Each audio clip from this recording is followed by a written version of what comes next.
28% हो गया doctors.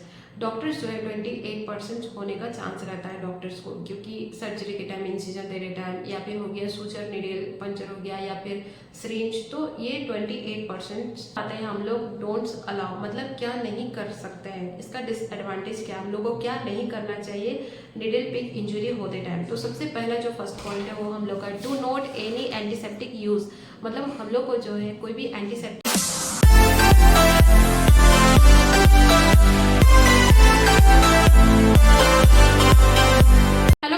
Morning, welcome back to our YouTube channel the surgical medi master.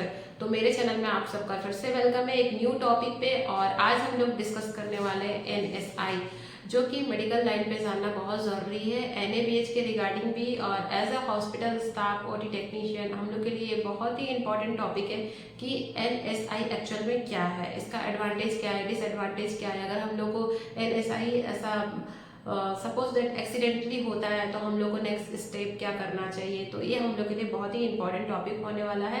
तो चलिए आज का वीडियो हम लोग स्टार्ट करते हैं। तो सबसे पहले हम लोग को जानना जरूरी होता है कि एनएसआई एक्चुअल में इसका फुल फॉर्म क्या है, एनएसआई जो है उसका फुल फॉर्म क्या है। तो एनएसआई का फुल फॉर्म हुआ निडल स्टिक इंजुरी।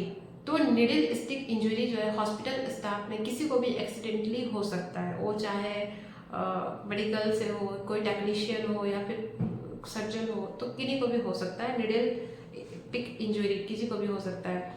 तो निडल पिक जब इंजरी हम लोग को होता है तो उसके बाद हम लोग को क्या करना चाहिए, हम लोग को मतलब किसको इन्फॉर्म करना चाहिए, इसका एडवांटेज क्या है, डिसएडवांटेज क्या है, इससे हम लोग को क्या प्रॉब्लम हो सकता है आगे चल के अगर हम लोग इसका ट्रीटमेंट सही से ना लें तो चलिए आज का वीडियो हम लोग स्टार्ट करते हैं डिटेल में। तो आप लोग प्लीज़ वीडियो पे बने रहिए एंड वीडियो को स्किप मत कीजिएगा, वीडियो को पूरा वॉच कीजिए क्योंकि वीडियो बहुत ही ज़्यादा हेल्पफुल होने वाला है। सो सबसे पहले हम लोग जानते हैं डेफिनेशन, और डेफिनेशन जो है वो है हम लोग का needle stick injury refer to wound caused by accidentally puncture of a needle into the skin. तो हम लोग का जो निडल स्टिक इंजुरी है वो हम लोग का जो निडल का जो टिप होता है पॉइंट, वो हम लोग का या हो गया क्लिपिंग करते टाइम या डिस्कार्ड करते टाइम या सपोज दैट इंजेक्शन देते टाइम, तो उसका जो टिप का पॉइंट होता है सिरिंज का या निडल कोई भी होता है, तो उसका जो निडल होता है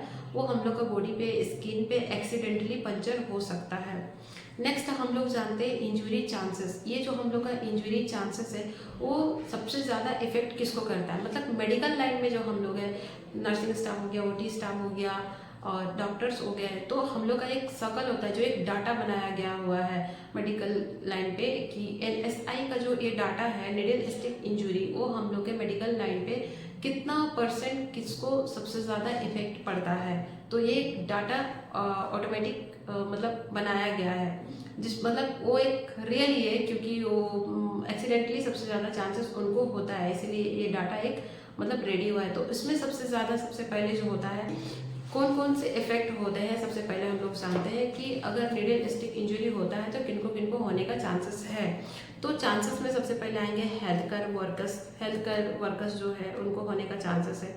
नेक्स्ट हम लोग क्या हो गया हाउसकीपिंग स्टाफ हो गया, अगर क्लीनिंग डस्टिंग के लिए आए हुए हैं, कोई चीज़ डिस्कार्ड करना है बिफोर सर्जरी, आफ्टर सर्जरी, या ऑलरेडी कर रहे हैं, या फिर किसी तरह का ये हो, तो उन लोग को भी होने का चांस रहता है। नेक्स्ट हो गया हम लोग का नर्सिंग स्टाफ। तो नर्सिंग स्टाफ है जो पेशेंट को हमेशा इंजेक्शन देना, आईपी कैनुला लगाना, और पेशेंट को बहुत तरह से वो लोग मतलब स्लाइन चलाना, ये सब करते हैं, जिसकी वजह से उन लोग को भी होने का बहुत ज़्यादा चांसेस रहता है। नेक्स्ट हो गया हम लोग का ओटी स्टाफ को भी होने का चांसेस रहता है। उसके बाद हो गया डॉक्टर्स, एंड डॉक्टर्स के बाद हो गया लैब स्टाफ के बाद हो गया टेक्नीशियन में हो गया, लैब टेक्नीशियन हो गया, डायलिसिस टेक्नीशियन हो गया, जितना भी टेक्नीशियन है सबको होने का चांसेस होता है। तो ये एक डाटा है। अब हम लोग जानते हैं परसेंटेज की, किसको कितना परसेंटेज होने का इसमें चांसेस रहता है। तो ये जो ये डाटा है उसमें हम लोग का सबसे पहला आता है 45% है हम लोग का नर्सिंग स्टाफ, 45% चांसेस होता है नर्सिंग स्टाफ को निडल पिक इंजरी होने का। नेक्स्ट हम लोग का आ गया 15% चांसेस रहता है टेक्नीशियन। अब टेक्नीशियन में कौन सा हो गया, अब टेक्नीशियन में हो गया लैब टेक्नीशियन हो गया, ओटी टेक्नीशियन हो गया, हम लोग का एक्सरे डिपार्टमेंट का टेक्नीशियन हो गया।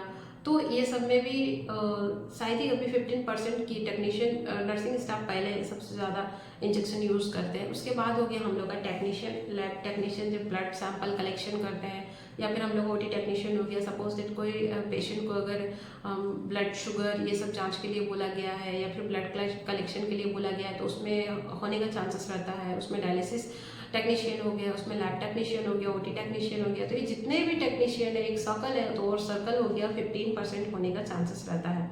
नेक्स्ट हो गया हम लोग का 5% जो होता है, वो 5% हम लोग का चांसेस रहता है हम लोग का जो भी हाउसकीपिंग और जीटीओ होता है वो लोग को होने का चांसेस रहता है। हाउसकीपिंग और जीटीओ वो लोग को कैसे चांसेस रहेंगे, क्योंकि हाउसकीपिंग और GTO before surgery after surgery जब ओटी को लोग रेडी करते हैं, तो रेडी करते टाइम उसमें हो गया स्कार्पल हैंडल, पीपी प्लेट, जितना भी शार्प इंस्ट्रूमेंट है या फिर शार्प आइटम बोले तो निडल हो गया, सिरिंज हो गया, उन लोग को डिस्कार्ड करना है, क्लीनिंग करना है, तो बहुत ज़्यादा ही चांस रहता है कि हाउसकीपिंग स्टाफ को ये मतलब पिक हो सके। तो 5% चांस रहता है।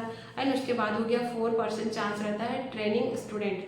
ट्रेनिंग स्टूडेंट जैसे कि हो गया अगर कोई कॉलेज से इंटर्नशिप के लिए आए हुए हैं, ट्रेनिंग कर रहे हैं और वो ट्रेनिंग के टाइम कुछ सीखना चाहते हैं और एक्सीडेंटली पंचर हो गया, तो ये 4% चांस रहता है ना ट्रेनिंग स्टूडेंट को।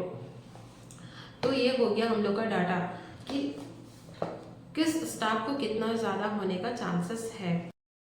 एंड 28% हो गया डॉक्टर्स। डॉक्टर्स जो है 28% होने का चांस रहता है डॉक्टर्स को, क्योंकि सर्जरी के टाइम इंसिजन दे रहे टाइम या फिर हो गया सूचर निडल पंचर हो गया या फिर सिरिंज, तो ये 28% चांस रहते हैं सर्जन को होने का।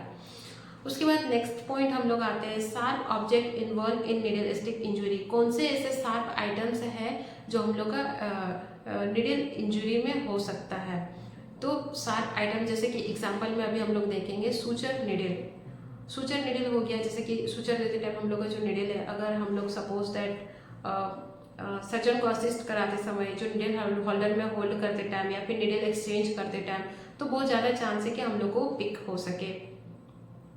उसके बाद नेक्स्ट हो गया हम लोग का सर्जिकल ब्लेड। सर्जिकल ब्लेड जो होता है वो हम लोग का बहुत ही ज़्यादा शार्प होता है, तो हम लोग को केस के समय असिस्ट करते समय या फिर इंस्ट्रूमेंट क्लीन करते समय या फिर सर्जिकल ब्लेड इंसर्टेड करते समय या फिर सर्जिकल ब्लेड रिमूव करते समय, तो ये बहुत ज़्यादा चांसेस रहता है कि हम लोग को कट इंजरी लग सके सर्जिकल ब्लेड से।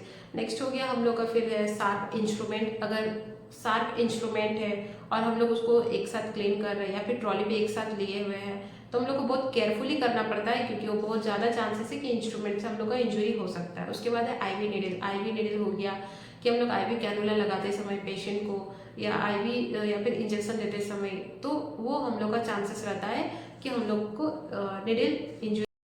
सो नेक्स्ट पॉइंट पे आते हैं। नेक्स्ट पॉइंट हम लोग का है व्हेन इट अकर्स, मतलब कि निडल स्टिक इंजरी जो है वो हम लोग का कब होने का चांसेस रहता है। तो इसमें भी बहुत सारा पॉइंट्स है, तो हम लोग अभी पॉइंट्स वाइज जानेंगे कि हम लोग का ये कब होने का सबसे ज़्यादा चांसेस रहता है। तो सबसे पहले आते हैं ड्यूरिंग निडल डिस्पोजल डिस्कार्ड, मतलब हम लोग का जो निडल है डिस्पोजल सिरिंज हो गया, उसको जब हम लोग डिस्कार्ड करते हैं, मतलब कैप लगाते समय या फिर हम लोग को जब बायोमेडिकल में कौन से बॉक्स पे डालना है वो डिस्कार्ड करते समय जब हम लोग निडल को रिमूव करते हैं, तो उसमें बहुत ज़्यादा चांसेस रहता है कि हम लोग को पिक हो सकता है। नेक्स्ट हो गया हम लोग का ड्यूरिंग इंजेक्शन, वो चाहे हो गया हम लोग का आईएम हो गया, आईवी हो गया, सीएस हो गया या फिर आईवी कैनुला हो गया, तो ये करते समय हम लोग को चांसेस रहता है कि हम लोग का बॉडी में भी पिक हो सके, क्योंकि इंजेक्शन दे के सपोज डेट अगर हम लोग थोड़ा भी मतलब केयरफुली ना करें तो हम लोग को पिक होने का बहुत ज़्यादा ही चांस रहता है। नेक्स्ट हो गया पेशेंट ब्लड सैंपल कलेक्शन। जब पेशेंट का ब्लड सैंपल कलेक्शन करते हैं, ब्लड सैंपल लिए और सैंपल लेने के बाद फिर क्वार्टर रखने के बाद जब हम लोग क्लैप सिरिंज पे जब हम लोग कैप लगाते हैं, तो बहुत बार ऐसा होता है वो कैप जो होता है प्लास्टिक का होता है, जिसके बाद निडल हम लोग का प्लास्टिक के बाहर वो पिक हो जाता है, तो उसमें भी चांस रहता है कि हम लोग को हो जाए, पिक हो जाए। उसके बाद होता है इंस्ट्रूमेंट क्लीनिंग के समय, अगर सपोज दैट कि सर्जरी के बाद इंस्ट्रूमेंट हम लोग को क्लीन करना है, उसमें बहुत हेवी ब्लड लगा हो, ब्लड मतलब कि जल्दी ये नहीं हो रहा, हम लोग सारे इंस्ट्रूमेंट को एक साथ क्लीन कर रहे हैं, तब भी बहुत ज़्यादा चांसेस है कि हम लोग को कट इंजरी लग सकता है। नेक्स्ट हो गया BMW हैंडलिंग। BMW हैंडलिंग करते समय भी हम लोग को निडल स्टिक इंजरी होने का चांसेस रहता है, या फिर हम लोग को कट इंजरी लगने का चांसेस रहता है, क्योंकि बहुत सारे ऐसे शार्प आइटम्स रहते हैं जो हम लोग इंस्ट्रूमेंट को एक साथ क्लीन करते हैं तो कट इंजरी लग सकता है। और अगर हम लोग उसको ध्यान ना दें कि स्कार्पल ब्लेड हम लोग का हटा है या नहीं, या फिर हम लोग जो हम लोग का सूचर निडल होता है वो हम लोग सर्जरी के बाद ही हम लोग कट करके थ्रेड को जो होता है वो डिस्कार्ड कर देते हैं। अगर हम लोग ये सब में ध्यान ना दें तो हम लोग को इंस्ट्रूमेंट धोते समय हम लोग को पिक हो सकता है, या फिर हम लोग को कट इंजरी लग सकता है। तो ये बहुत ज़्यादा चांसेस है। एंड नेक्स्ट पॉइंट पे हम लोग आते हैं risk of infection and factors. मतलब इसमें कौन कौन सा हम लोग का इन्फेक्शन होने का चांसेस है। अगर हम लोग का निडल स्टिक इंजरी हो जाता है, निडल पिक हो गया, तो हम लोग का कौन कौन सा ऐसा रिस्क है कि हम लोग का इसमें कौन कौन सा बीमारी हो सकता है, चांसेस है। तो इसमें सबसे पहले नंबर 1 पे है HIV 0.3%। 0.3% चांसेस है कि HIV हो सकता है। नेक्स्ट पॉइंट है हम लोग का हेपेटाइटिस B 30%। एंड उसके बाद हो गया हम लोग का HCV 3% to 10%। हम लोग का HCV 3% to 10% चांस रहता है। तो ये 3 जो है इन्फेक्शन हम लोग का रिस्क पॉइंट पे हम लोग आते हैं। तो नेक्स्ट पॉइंट जो हम लोग का है वो है management of NSI, dos and don'ts. मतलब इसका एडवांटेज क्या है और डिसएडवांटेज क्या है, क्या करना चाहिए क्या नहीं करना चाहिए। मैनेजमेंट ऑफ NSI, अगर हम लोग को निडल इंजरी हो जाता है तो हम लोग को क्या करना चाहिए, क्योंकि ये जानना बहुत ज़रूरी है। अगर हम लोग नहीं जानेंगे कि हम लोग को क्या करना चाहिए और नहीं करना चाहिए तो इससे हम लोग का इन्फेक्शन और भी ज़्यादा बढ़ सकता है। तो ये सबसे पहला हम लोग का एडवांटेज एंड डिसएडवांटेज हम लोग को दोनों ही जानना बहुत ज़्यादा ज़रूरी है। तो सबसे पहला पॉइंट जो होता है वो हम लोग का clean the wound and surrounding area with soap and running water. सबसे पहले हम लोग का जो पंचरिंग एरिया है, अगर सपोज दैट हम लोग को निडल पिक इंजरी हो गया हम लोग का फिंगर पे या कहीं पे भी, तो सबसे पहले हम लोग को उसको जितना एरिया है उसका सराउंडिंग एरिया, सपोज दैट यहाँ पिक हुआ या फिर हैंड पे कट इंजरी लगा, तो इसके अगल बगल का भी जो सराउंडिंग एरिया है वो हम लोग को रनिंग वाटर में अच्छे से पहले क्लीन करना होगा पूरे सरफेस एरिया को। नेक्स्ट है वो हम लोग का है take all bio safety precaution when working on their area.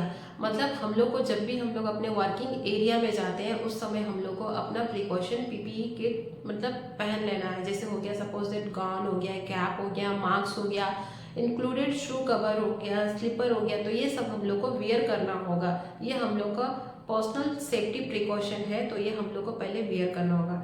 Next point है हम लोग का inform to higher authority to take further action. मतलब इसके बाद होता है जो हम लोग को इन्फॉर्म करना रहता है, जो हम लोग का हाई अथॉरिटी में होता है, कि ताकि वो एक्शन ले सके कि निडल पिक इंजरी हुआ है तो हम लोग को हाई अथॉरिटी को कॉल करना रहता है ताकि वो एक्शन इमीडिएटली ले सके और जो हम लोग का इन्फेक्शन चांसेस रहे वो भी कम हो सके। तो नेक्स्ट पॉइंट हम लोग का होता है post exposure treatment should start with in 2 hours. And हम लोग का जो पोस्ट हम लोग का जो प्लानिंग रहता है वो हम लोग एक्सपोजर ट्रीटमेंट को विद इन 2 आवर के बाद हम लोग स्टार्ट कर सकते हैं।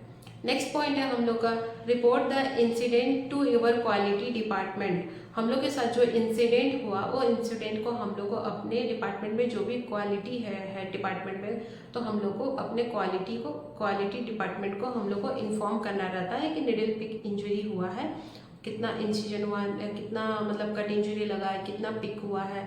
तो ये सबको देख के हम लोग को इन्फॉर्म करना रहता है ताकि जल्द से जल्द उसका मतलब इलाज शुरू हो सके और इन्फेक्शन का चांसेस भी बहुत कम हो सके। नेक्स्ट पॉइंट जो है वो हम लोग का है डोंट अलाउ। मतलब क्या नहीं कर सकते, इसका डिसएडवांटेज क्या है, हम लोग को क्या नहीं करना चाहिए। तो सबसे पहले जो फर्स्ट पॉइंट है वो हम लोग का do not any antiseptic use. मतलब हम लोग अगर हम लोग को सपोज दैट फिंगर में पिक हुआ या फिर कट इंजरी लगा है तो वहाँ पे हम लोग एंटीसेप्टिक यूज नहीं कर सकते हैं।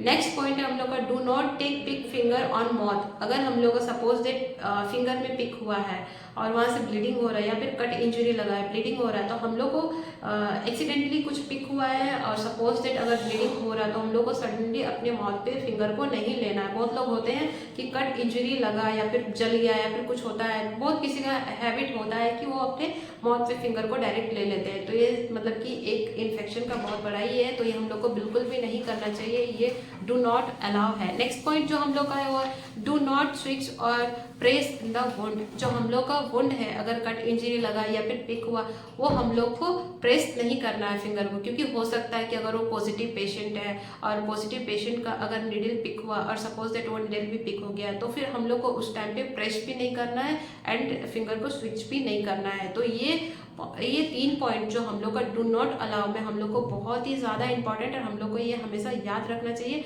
क्योंकि सपोज दैट कोई इन्फेक्टेड पेशेंट का हम लोग का लग गया तो ये इन्फेक्शन का बहुत बड़ा ही है जिसको हम लोग मतलब डू नॉट अलाउ करते हैं मेडिकल ये पे। तो फाइनली फ्रेंड्स, आई होप कि आज का वीडियो आज काफ़ी ज़्यादा इंटरेस्टिंग था एंड आप लोग प्लीज़ वीडियो को बहुत ज़्यादा लाइक शेयर कमेंट कीजिएगा। चैनल पे नए तो प्लीज़ सब्सक्राइब कर दीजिएगा एंड नेक्स्ट वीडियो किस टॉपिक पे बनेगा उस टॉपिक को भी प्लीज़ आप लोग मेरे कमेंट सेक्शन पे कमेंट कर दीजिएगा, ताकि मैं नेक्स्ट टाइम उसी वीडियोस पे वीडियो बनाऊँ। Bye bye, take care.